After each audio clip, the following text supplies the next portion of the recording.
ओम शांति। आज का अव्यक्त महावाक्य 26 जनवरी सन 1970 से लिया गया है, जिसका शीर्षक है याद के यात्रा की संपूर्ण स्टेज।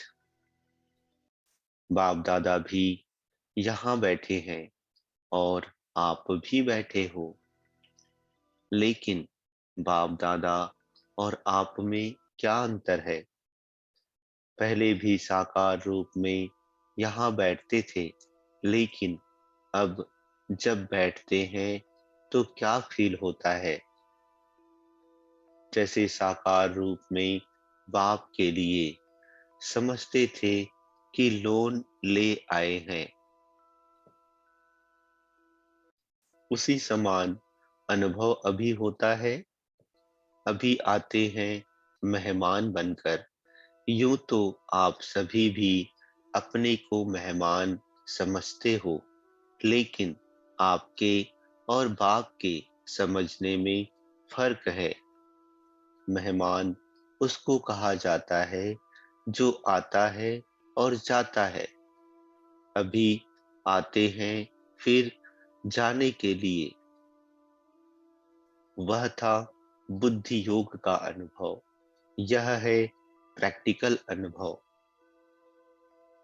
दूसरे शरीर में प्रवेश हो, कैसे कर्तव्य करना होता,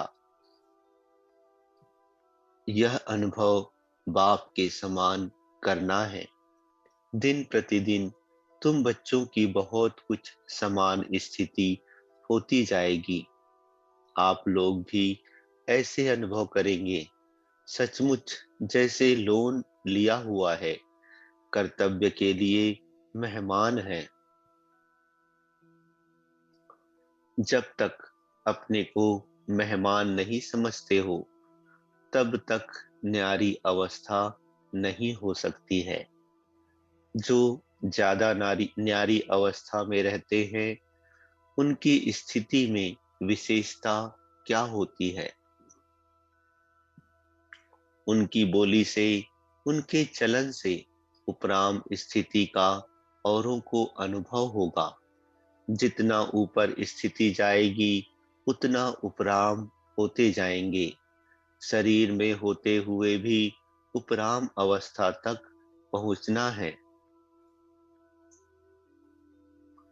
बिल्कुल देह और देही अलग महसूस हो, उसको कहा जाता है याद की यात्रा की संपूर्ण स्टेज व योग की प्रैक्टिकल सिद्धि। बात करते करते जैसे न्यारापन खींचे, बात सुनते भी जैसे कि सुनते ही नहीं, ऐसी भासना औरों को भी आए। ऐसी स्थिति की स्टेज को कर्मातीत अवस्था कहा जाता है। कर्मातीत अर्थात देह के बंधन से मुक्त। कर्म कर रहे हैं, लेकिन उनके कर्मों का खाता नहीं बनेगा, जैसे कि न्यारे रहेंगे। कोई अटैचमेंट अर्थात लगाव नहीं होगा।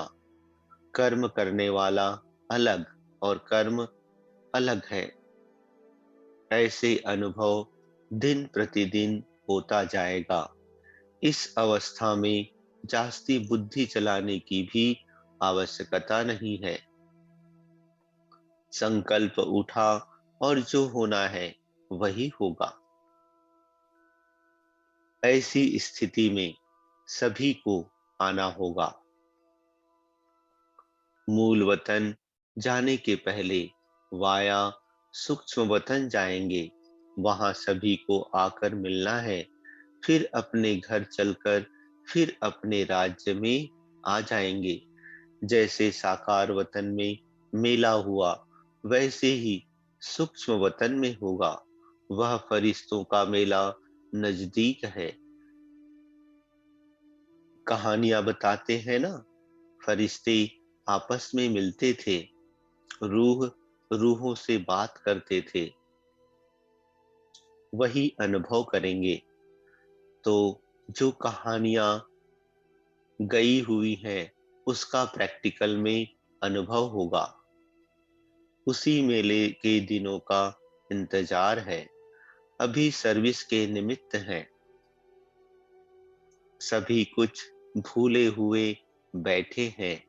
उस अव्यक्त स्थिति में मन और तन व्यक्त देश में है। ऐसे अनुभव होता है। अच्छा, अपने को कहाँ के निवासी समझते हो? परम धाम के निवासी समझते हो? यह कितना समय याद रहती है? यह एक ही बात याद रहे कि हम परम धाम निवासी आत्मा इस व्यक्त देश में ईश्वरीय कर्तव्य करने के निमित्त आए हुए हैं। मधुबन में आकर के विशेष कौन सा गुण लिया है? मधुबन का विशेष गुण है मधुरता। मधु अर्थात मधुरता। स्नेही जितना स्नेही होंगे उतना बेहद का वैराग्य होगा। यह है मधुबन का अर्थ। अति स्नेही और इतना ही बेहद की वैराग्य वृत्ति। अगर मधुबन के विशेष गुण जीवन में धारण करके जाएं तो सहज ही संपूर्ण बन सकते हैं। फिर जो रूहानी टीचर्स बनना चाहिए तो नंबर 1 की टीचर बन सकते हो, क्योंकि जैसी अपनी धारणा होगी वैसे औरों को अनुभव में ला सकेंगे। इन दोनों गुणों की अपने में धारणा करनी है। मधुबन की लकीर से बाहर निकलने के पहले अपने में पूरी रीति यह भरकर जाना, एक स्नेह से, दूसरा बेहद की वैराग्य वृत्ति से। कोई भी परिस्थितियों को सहज ही सामना करेंगे। सफलता के सितारे बनने के लिए यह दो गुण मुख्य मधुबन की सौगात ले जाना है। जैसे कहां भी जाना होता है तो वहां जाते ही पूछा जाता है कि यहाँ की विशेष चीज क्या है। जो प्रसिद्ध विशेष चीज होती है वह जरूर साथ में ले जाते हैं। तो यहाँ मधुबन के दो विशेष गुण अपने साथ ले जाना। जैसे स्थूल मधु ले जाते हो ना, वैसे यह सूक्ष्म मधुरता की मधु ले जाना। फिर सफलता ही सफलता है। असफलता आपके जीवन से मिट जाएगी। सफलता का सितारा अपने मस्तक में चमकते हुए देखेंगे। तुम सफलता के सितारे हो व पुरुषार्थ के सितारे हो। क्या समझते हो? सफलता के सितारे हो, जैसा लक्ष्य होता है वैसा ही लक्षण होता है। अगर अब तक यही सोचते रहेंगे कि हम पुरुषार्थी हैं तो ऐसा समझने से कई छोटी छोटी गलतियों के लिए अपने को माफ कर देते हो।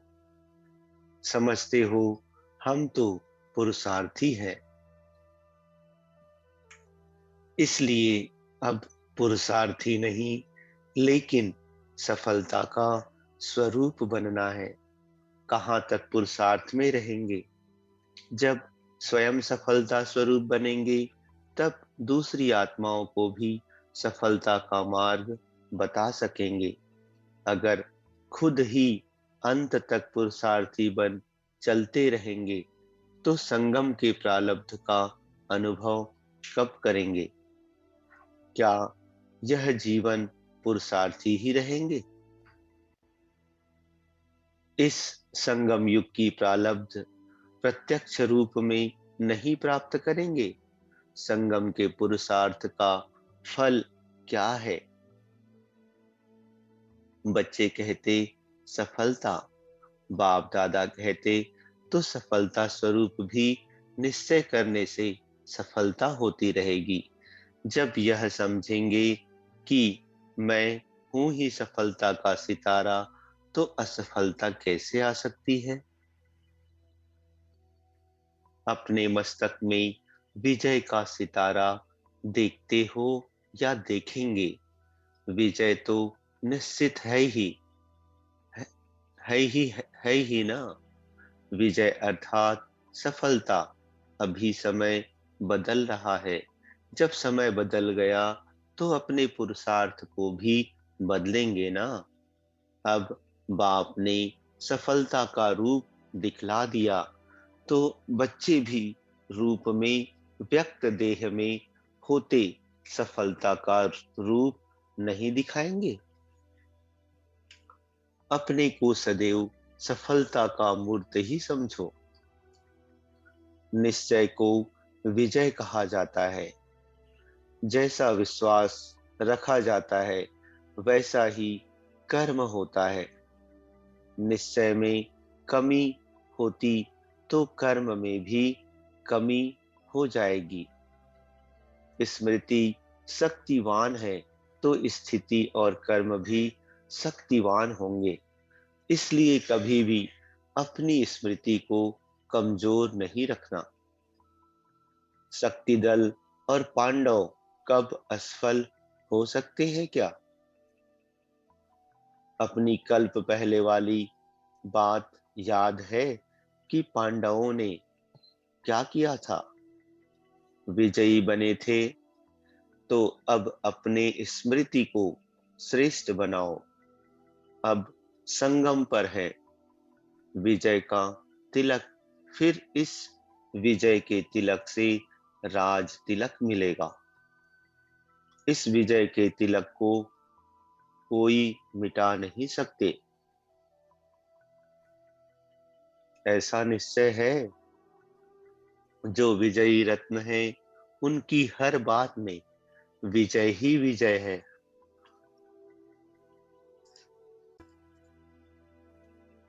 उनकी हार हो नहीं सकती।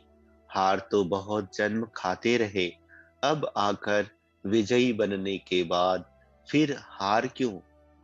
विजय हमारी ही है। ऐसा एक बल, एक भरोसा हो। किसी ने प्रश्न पूछा, बच्ची यदि ज्ञान में नहीं चलती है तो क्या करेंगे। बाप दादा कहते, अगर कोई इस मार्ग में नहीं चल सकते हैं तो शादी करनी ही पड़े। उन्हों की कमजोरी भी अपने ऊपर से मिटानी है। साक्षी हो, मजबूरी भी करना होता है। वह हुआ फर्ज, लगन नहीं है, फर्ज पालन करते हैं। एक होता है लगन से करना, एक होता है निमित्त फर्ज निभाना। सभी आत्माओं का एक ही समय यह जन्म सिद्ध अधिकार लेने का पाठ नहीं है। परिचय मिलना तो जरूर है, पहचानना भी है, लेकिन कोई का पाठ अभी है, कोई का पीछे। बीजों में से कोई झट से फल देता है, कोई देरी से फल देता है।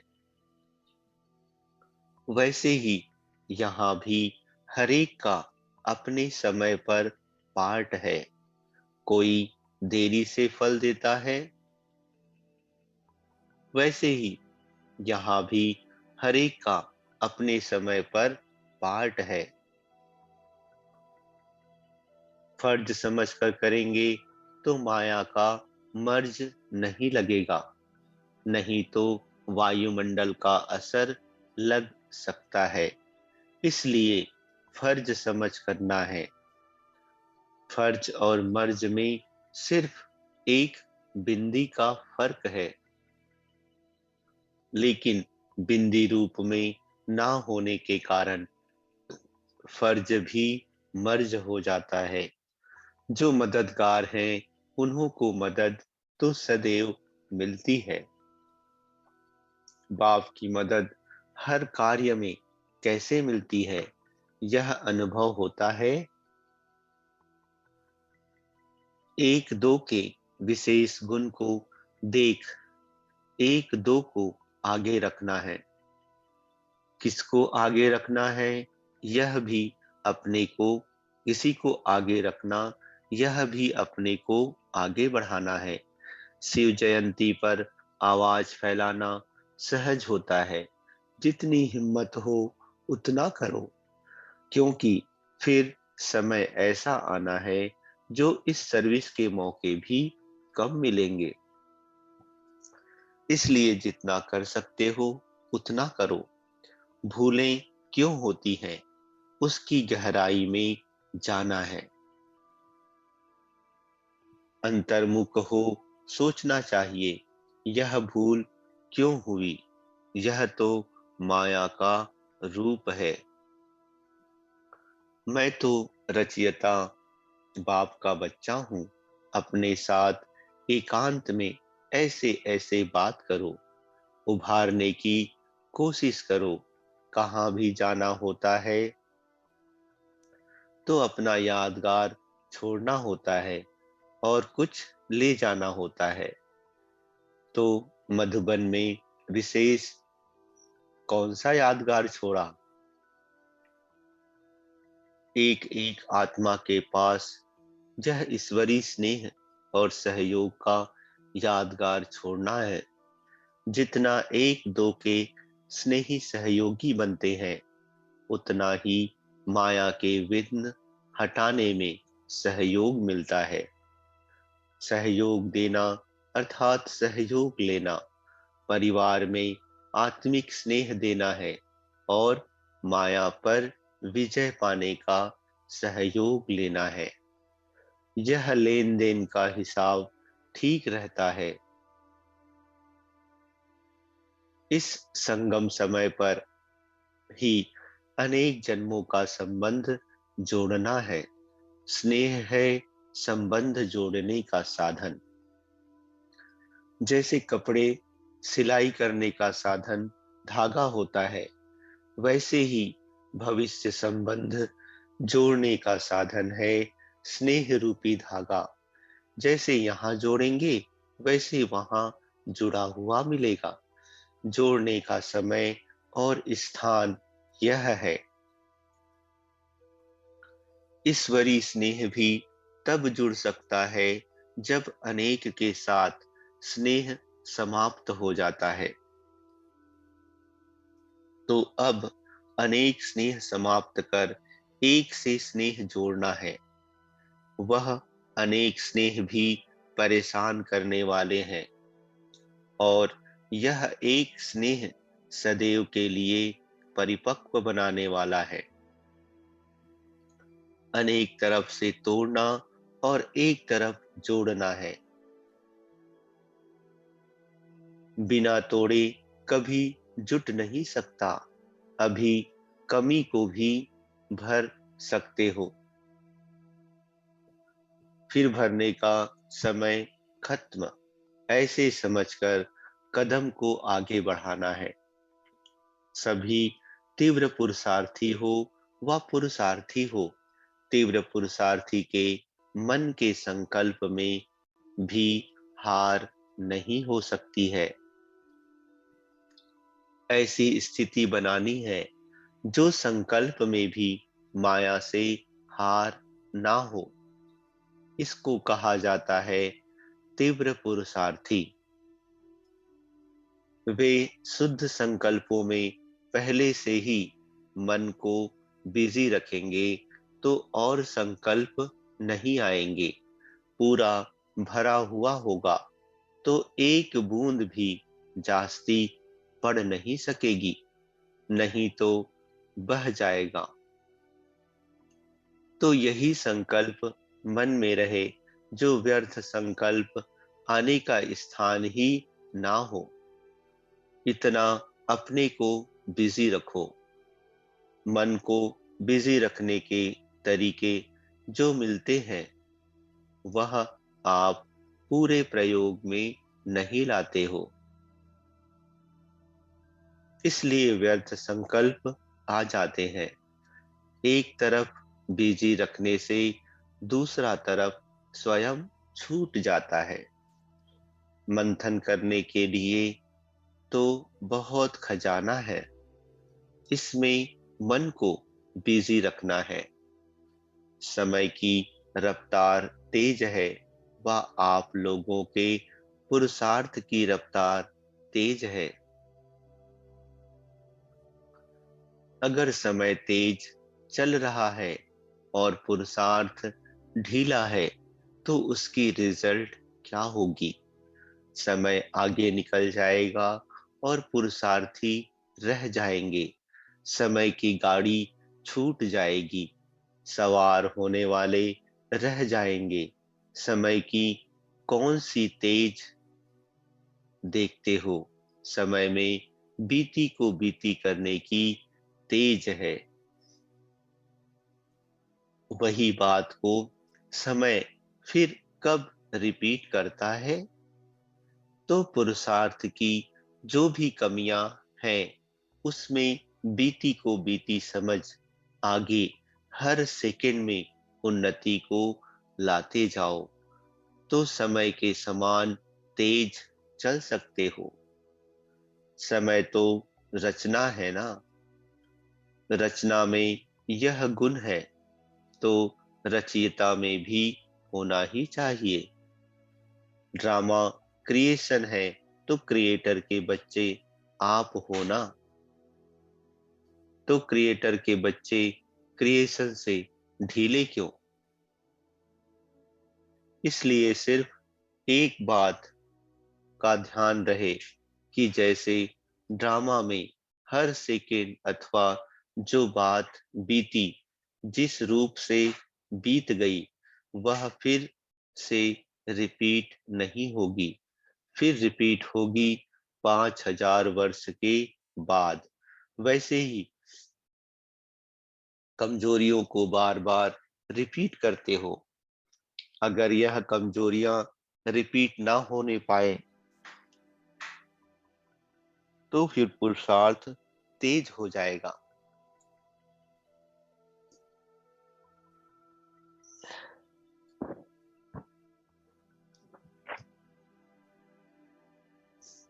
जब कमजोरी समेटी जाती है, तब कमजोरी की जगह पर शक्ति भर जाती है।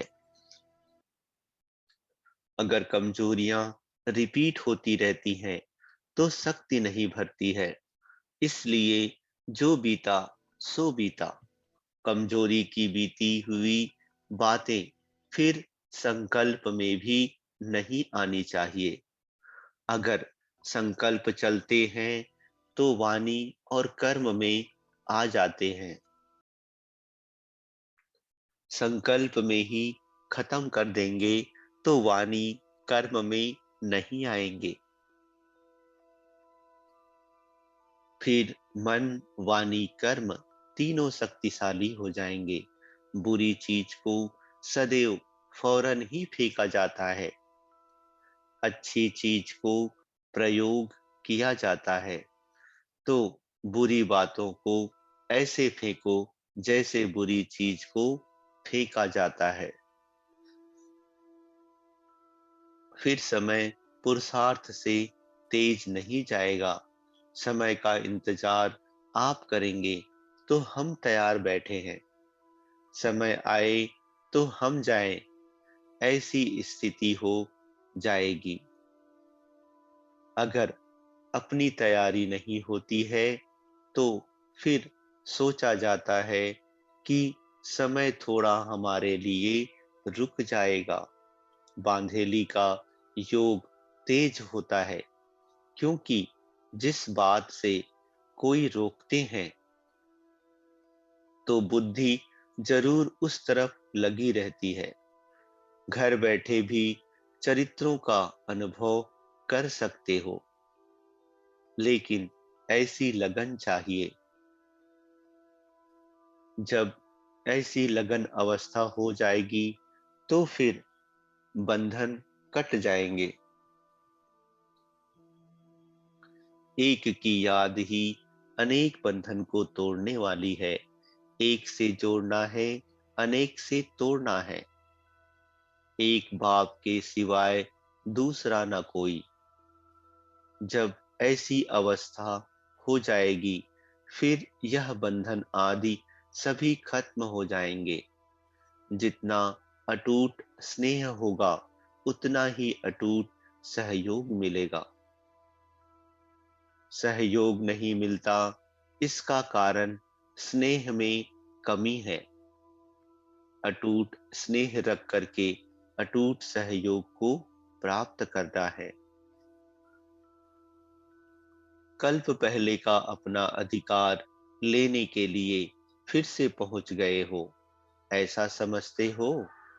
वह स्मृति आती है कि हम ही कल्प पहले थे। अभी भी फिर से हम ही निमित्त बनेंगे। जिसको यह नशा रहता है, उनके चेहरे में खुशी और ज्योति रूप देखने में आता है। उनके चेहरे में अलौकिक अव्यक्ति की चमक रहती है। उनके नैनों से, मुख से सदैव खुशी ही खुशी देखेंगे। देखने वाला भी अपना दुख भूल जाए। जब कोई दुखी आत्मा होती है, तो अपने को खुशी में लाने के लिए खुशी के साधन बनाती है ना? तो दर्पण में चेहरा देखने में आए, तुम्हारे चेहरे से सर्विस हो, ना बोलते हुए आपका मुख सर्विस करे। आजकल दुनिया में अपने चेहरे को ही श्रृंगारते हैं ना? तो आप सभी आत्माओं का भी ऐसा श्रृंगारा हुआ मुंह देखने में आए। सर्वशक्तिमान बाप के बच्चे हैं, फिर शक्ति ना आए, यह कैसे हो सकता है? जरूर बुद्धि की तार में कमी है। तार को जोड़ने के लिए जो युक्तियां मिलती हैं, उसको अभ्यास में लाओ। तोड़ने बिगर जोड़ लेते हैं, तो पीर पूरा फिर जुटता नहीं। थोड़े समय के लिए जुटता, फिर टूट जाता है। इसलिए अनेक तरफ से तोड़कर एक तरफ जोड़ना है। इसके लिए संग भी चाहिए और अटेंशन भी चाहिए। हर कदम पर, संकल्प पर अटेंशन। संकल्प जो उठता है, वह चेक करो कि यह हमारा संकल्प यथार्थ है व नहीं। इतना अटेंशन जब संकल्प पर हो, तब वाणी भी ठीक और कर्म भी ठीक रहे। संकल्प और समय दोनों ही संगम युग के विशेष खजाने हैं, जिससे बहुत कमाई कर सकते हो। जैसे स्थूल धन को सोच समझकर प्रयोग करते हैं कि एक पैसा भी व्यर्थ ना जाए, वैसे ही यह संगम का समय और संकल्प व्यर्थ ना जाए। अगर संकल्प पावरफुल है, तो अपने ही संकल्प के आधार पर अपने लिए सतयुगी सृष्टि लाएंगे। अपने ही संकल्प कमजोर हैं, तो अपने लिए त्रेता युगी सृष्टि लाते हैं। यह खजाना सारे कल्प में फिर नहीं मिलेगा। तो जो मुश्किल से एक ही समय पर मिलने वाली चीज है, उसका कितना मूल्य रखना चाहिए। अभी जो बना सो बना, फिर बने हुए को देखना पड़ेगा। बना नहीं सकेंगे, अभी बना सकते हो। उसका अब थोड़ा समय है। दूसरों को तो कहते हो ना, बहुत गई थोड़ी रही। लेकिन अपने साथ लगाते हो। समय थोड़ा रहा है, लेकिन काम बहुत करना है। अपने आप से दृढ़ प्रतिज्ञा करो कि आज से फिर यह बातें कभी नहीं रहेंगी। यह संस्कार अपने में फिर इमर्ज नहीं होने देंगे। यह व्यर्थ संकल्प कभी भी उत्पन्न नहीं होने देंगे। जब ऐसी दृढ़ प्रतिज्ञा करेंगे, तब ही प्रत्यक्ष फल मिलेगा। अब दिन बदलते जाते हैं, तो खुद को भी बदलना है।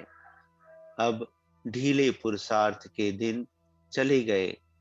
अब है तीव्र पुरुषार्थ करने का समय। तीव्र पुरुषार्थ के समय अगर कोई ढीला पुरुषार्थ करे, तो क्या कहेंगे? इसलिए अब जोश में आओ, बार बार बेहोश ना हो। संजीवनी बूटी साथ में रख, सदैव जोश में रहो। बाकी हाँ, करेंगे, हो जाएगा, देख लेंगे, यह अक्षर अभी ना निकले। ऐसी बातें बहुत समय सुनी। अब बाप दादा यही सुनने चाहते हैं कि हाँ बाबा, करके दिखाएंगे। अपनी चलन में अलौकिकता लाओ, तो चलन की आकर्षण लौकिक संबंधियों आदि को भी स्वयं खींचेगी। लौकिक संबंध में वाणी काम नहीं करती, चलन की आकर्षण होगी। तो अब बहुत तेज से चलना है। अभी ऐसा बदल कर दिखाओ जो सभी के आगे एग्जाम्पल बनो। अब एक सेकेंड भी नहीं गंवाना है। चेक आप कर सकते हो। अब समय बहुत थोड़ा रह गया है। समय भी बेहद की वैराग्य वृत्ति को उत्पन्न करता है। लेकिन समय के पहले जो अपनी मेहनत से करेंगे, तो उनका फल ज्यादा मिलेगा। जो खुद नहीं कर सकेंगे, उन्हों के लिए समय हेल्प अर्थात सहायता करेगा। लेकिन वह समय की बलिहारी होगी, अपनी नहीं। कितनी बार बाप दादा से मिले हुए हो, यह स्मृति में है कि अनेक बार यह जन्म सिद्ध अधिकार मिला है। कितना बड़ा अधिकार है, जो कई प्रयत्नों से भी नहीं प्राप्त हो सकता। यह सहज ही प्राप्त हो रहा है। ऐसा अनुभव किया है। समय बाकी कितना है और पुरुषार्थ क्या किया है, दोनों की परख है। समय कम है और पुरुषार्थ बहुत करना है। जब कोई स्टूडेंट लास्ट टाइम पर आकर दाखिल होते हैं, तो वह थोड़े समय में कितनी मेहनत करते हैं। जितना समय तेज जा रहा है, इतना तेज पुरुषार्थ है। कब शब्द निकाल ही देना चाहिए। जो तीव्र पुरुषार्थी होते हैं, वह कब शब्द नहीं बोलते, अब बोलेंगे, अब से करेंगे। यह संगम समय का एक सेकंड भी कितना बड़ा मूल्यवान है। एक सेकंड भी व्यर्थ गया, तो कितनी कमाई व्यर्थ हो जाएगी। पूरे कल्प की तकदीर बनाने का यह थोड़ा समय है। एक सेकंड पद्मों की कमाई करने वाला भी है, और एक सेकंड में पद्मों की कमाई गंवाता है। ऐसे समय को परख करके फिर पांव तेज करो। समस्याएं तो बनती रहेंगी, स्थिति इतनी पावरफुल हो जो परिस्थितियां स्थिति से बदल जाएं, परिस्थिति के आधार पर स्थिति ना हो, स्थिति परिस्थिति को बदल सकती है, क्योंकि सर्वशक्तिमान के संतान हो तो क्या ईश्वरीय शक्ति परिस्थिति नहीं बदल सकती? रचयिता के बच्चे रचना को नहीं बदल सकते हैं? रचना पावरफुल होती है, वह रचयिता, रचयिता के बच्चे रचना के अधीन कैसे होंगे? अधिकार रखना है, ना कि अधीन होना है। जितना अधिकार रखेंगे उतना परिस्थितियां भी बदल जाएंगी। अगर उनके पीछे पड़ते रहेंगे तो और ही सामना करेंगी। परिस्थितियों के पीछे पड़ना ऐसे है जैसे कोई अपनी परछाई को पकड़ने से वह हाथ आती है और ही आगे बढ़ती है, तो उसको छोड़ दो। वायुमंडल को बदलना यह तो बहुत सहज है। इतनी छोटी सी अगरबत्ती, खुशबू की चीज भी वायुमंडल को बदल सकती है, तो ज्ञान की शक्ति से वायुमंडल को नहीं बदल सकते? यह ध्यान रखना है, वायुमंडल को सदैव शुद्ध रखना है। लोग क्या भी बोलें,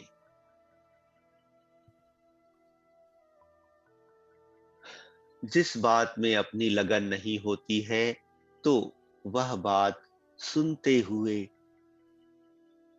जैसे नहीं सुनते। तन भाव वहां हो, तन भल वहां हो, लेकिन मन नहीं। ऐसे तो कई बार होता है, मन कोई और तरफ होता है और वहां बैठे भी जैसे नहीं बैठते हैं। तन से साथ देना पड़ता है, लेकिन मन से नहीं। उसके लिए सिर्फ अटेंशन देना है। जब तक हिम्मत ना रख, पांव नहीं रखा है, तो ऊंची मंजिल लगेगी। अगर पांव रखेंगे तो फिर लिफ्ट की तरह झट पहुंच जाएंगे।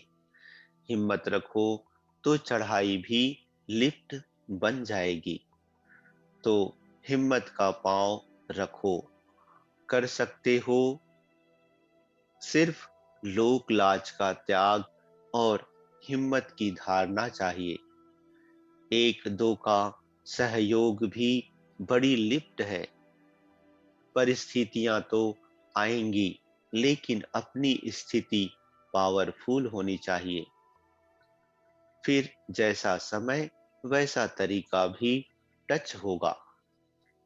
अगर समय प्रमाण युक्ति नहीं आती है, तो समझना चाहिए योग बल नहीं है। योग युक्त है तो मदद भी जरूर मिलती है। जो यथार्थ पुरुषार्थी है, उनके पुरुषार्थ में इतनी पावर रहती है, ज्यादा सोचना भी नहीं चाहिए। अनेक तरफ लगाव है, फिर माया की अग्नि भी लग जाती है, परंतु लगाव नहीं होना चाहिए। फर्ज तो निभाना है, लेकिन उसमें लगाव ना हो। ऐसा पावरफुल रहना है जो औरों के आगे एग्जाम्पल हो। जो एग्जाम्पल बनते हैं वह एग्जामिन में पास होते हैं। एग्जामिन देने के लिए एग्जाम्पल बन दिखाओ, जो सभी देखें कि ये कैसे नवीनता में आ गए हैं। ऐसे सर्विसेबल बनना है जो आपको देख औरों को प्रेरणा मिले। पहले जो शक्तियां निकली, उन्होंने इतनी शक्तियों को निकाला। आप शक्तियां फिर सृष्टि को बदलो। इतना आगे जाना है, गीत भी है ना, हम शक्तियां दुनिया को बदल कर दिखाएंगे। सृष्टि को कौन बदलेंगे? जो पहले खुद बदलेंगे। शक्तियों की सवारी शेर पर दिखाते हैं। कौन सा शेर? यह माया जो शेरनी रूप में सामना करने आती है, उनको अपने अधीन कर सवारी बनाना, अर्थात उनकी शक्ति को खत्म करना। ऐसी शक्तियां जिनकी शेर पर सवारी दिखाते हैं, वही तुम हो ना। वह सभी का ही चित्र है। ऐसी शेरनी शक्तियां कभी माया से घबराती नहीं, लेकिन माया उनसे घबराती है। ऐसे माया जीत बने हो। ऐसा सौभाग्य कोटों में कोई को मिलता है। इतना पद्मा पदम भाग्यशाली अपने को समझते हो। शक्ति दल बहुत कमाल कर सकता है। जो हड्डी सेवा करने वाले होते हैं, उनको बाप भी मदद करता है। जो स्नेही है, उनसे बाप भी स्नेही रहता है। बाप के भी वही बच्चे सामने रहते हैं। भल कोई कितना भी दूर हो, लेकिन बाप दादा के दिल के नजदीक है। सभी से अच्छी सौगात है अपने इस चेहरे को सदैव हर्षित बनाना। कभी भी कोई परेशानी की रेखा ना हो। जैसे संपूर्ण चंद्रमा कितना सुंदर लगता है, वैसे अपना चेहरा सदैव हर्षित रहे। चेहरा ऐसा चमकता हुआ हो जो और भी आपके चेहरे में अपना रूप देख सके। चेहरा दर्पण बन जाए। अनेक आत्माओं को अपना मुखड़ा दिखलाना है। अभी पद्मा पदम भाग्यशाली बनना है। महादानी बनना है। रहम दिल बाप के बच्चे सर्व आत्माओं पर रहम करना है। इस रहम की भावना से कैसी भी आत्माएं बदल सकती है। सारे दिन में यह चेक करो कि कितने रहम दिल बने। कितनी आत्माओं पर रहम करना है। इस रहम की भावना से कैसी भी आत्माएं बदल सकती है। सारे दिन में यह चेक करो कि कितने रहम दिल बने। कितनी आत्माओं पर रहम किया। दूसरों को सुख देने में भी अपने में सुख भरता है। देना अर्थात लेना। दूसरों को सुख देने से खुद भी सुख स्वरूप बनेंगे। कोई विघ्न नहीं आएंगे। दान करने से शक्ति मिलती है। अंधों को आंखें देना कितना महान कार्य है। आप सभी का यही कार्य है। अज्ञानी अंधों को ज्ञान नेत्र देना और अपनी अवस्था सदैव अचल हो। तुम बच्चों की स्थिति का ही यह अचल घर यादगार है। जैसे बाप दादा एक रस रहते हैं, वैसे बच्चों को भी एक रस रहना है। जब एक के ही रस में रहेंगे तो एक रस अवस्था में रहेंगे। अच्छा, ओम शांति।